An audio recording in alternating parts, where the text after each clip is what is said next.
حافظ سٹوریز میں خوش آمدید۔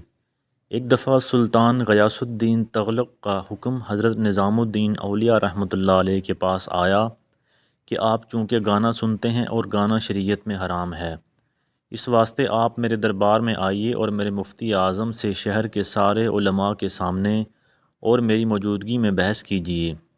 اگر آپ نے گانے کا جواز ثابت کر دیا تو ہم سب بھی گانا سننا شروع کر دیں گے، ورنہ آپ کو اس گناہ سے توبہ کرنی ہوگی۔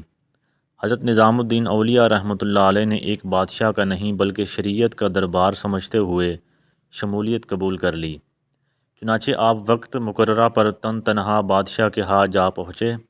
سبھی لوگ حضرت کے کہنے کے مطابق زمین پر دری بچھا کر بیٹھے۔ بادشاہ خود بھی ان کے درمیان بیٹھا تھا۔ بادشاہ کے اشارہ کرنے پر مفتی صاحب نے آپ سے پوچھا، کیا آپ مسلمان ہیں؟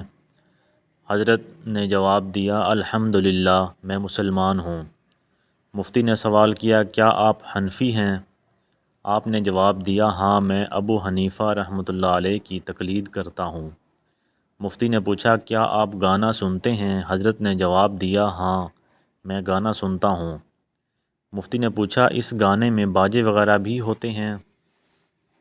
آپ نے فرمایا، کبھی ہوتے ہیں اور کبھی نہیں ہوتے۔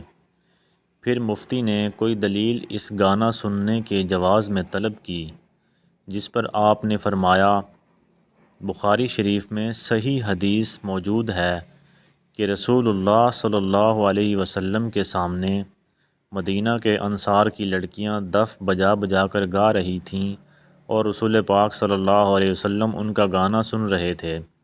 اتنے میں حضرت عمر وہاں آ گئے اور انہوں نے ان لڑکیوں کو گانے بجانے سے روکا۔ اس پر رسول اللہ صلی اللہ علیہ وسلم نے حضرت عمر سے فرمایا، ان لڑکیوں کو گانے بجانے سے نہ روکو، آج ان کا عید کا دن ہے اور قوم کا ایک عید کا دن ہوتا ہے۔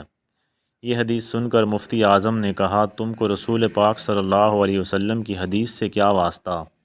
تم حنفی ہو اور ابو حنیفہ کا قول دلیل میں پیش کرو۔ آپ رحمۃ اللہ علیہ نے فرمایا، سبحان اللہ، میں رسول اللہ صلی اللہ علیہ وسلم کا قول پیش کرتا ہوں اور تم ایک امتی کا قول مانگتے ہو۔ ابو حنیفہ رحمۃ اللہ علیہ کون تھے جن کا قول رسول اللہ صلی اللہ علیہ وسلم کے مقابلہ میں پیش کروں؟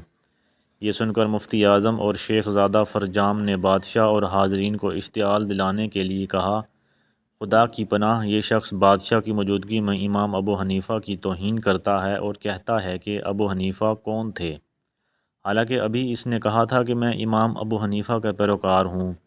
اس پر مجلس میں چاروں طرف سے آوازیں آنے لگی، یہ شخص مجرم ہے، یہ شخص گستاخ ہے، اس نے امام کی توہین کی ہے، مگر بادشاہ نے کسی کی بات سے اتفاق نہ کیا۔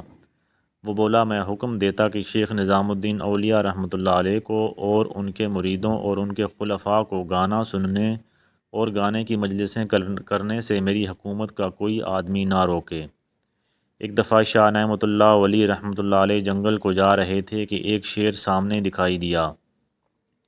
آپ ٹھہر گئے اور فرمایا، اے یار عزیز، اگر خدا کی مرضی یہی ہے کہ تو مجھے چیر پھاڑ کھائے تو فقیر حاضر ہے، اور اگر ابھی حکم نہیں ہے تو اپنی راہ لے اور مجھ کو راستہ دے۔ اس پر شیر چھلانگ لگاتا ہوا چلا گیا۔ حضرت سالم ہداؤ ابدال میں سے تھے اور حضرت فتح موصلی رحمۃ اللہ علیہ کے پاس آتے جاتے تھے اور اذان کی آواز سنتے تھے تو ان کا رنگ متغیر ہو جاتا تھا، چہرہ زرد پڑ جاتا تھا اور بے قرار ہو جاتے تھے اور دکان کھلی چھوڑ کر کھڑے ہو جاتے اور یہ اشعار پڑھنے لگتے۔ ترجمہ: جب تمہارا منادی پکارتا ہے تو میں جلدی سے کھڑا ہو جاتا ہوں، بڑے مولا کی پکار قبول کرتے ہوئے جس کا کوئی مثل نہیں ہے۔ جب بلاتا ہے تو گوش قبول سے سنتا ہوں اور اطاعت کو حاضر ہوتا ہوں۔ اس حال میں مجھے نشہ طاری ہوتا ہے اور کہتا ہوں، لبیک اے مہربان۔ میرا رنگ خوف اور ہیبت سے زرد پڑ جاتا ہے اور سارے اشغال چھوٹ جاتے ہیں اور حق کا شغل پیدا ہوتا ہے۔ تمہارے حق کی قسم، تمہارے ذکر کے سوا کوئی چیز مجھے مزہ نہیں دیتی اور تمہارے غیر کا ذکر کبھی میرے منہ میں میٹھا نہیں ہوتا۔ زمانہ ہمارے تمہارے درمیان کب اجتماع کرے گا، اور جب یہ مشتاق وصال ہوگا تب ہی خوش ہوگا۔ جس کی آنکھوں نے تمہارے نور جمال کا مشاہدہ کیا، وہ تمہارے اشتیاق میں ہی مرے گا، کبھی تسلی نہیں پائے گا۔ ناظرین، یہ تھی آج کی ہماری ویڈیو۔ اگر آپ کو ہماری ویڈیو پسند آئی ہو تو ہمارے چینل کو ضرور سبسکرائب کر دیجئے۔ شکریہ۔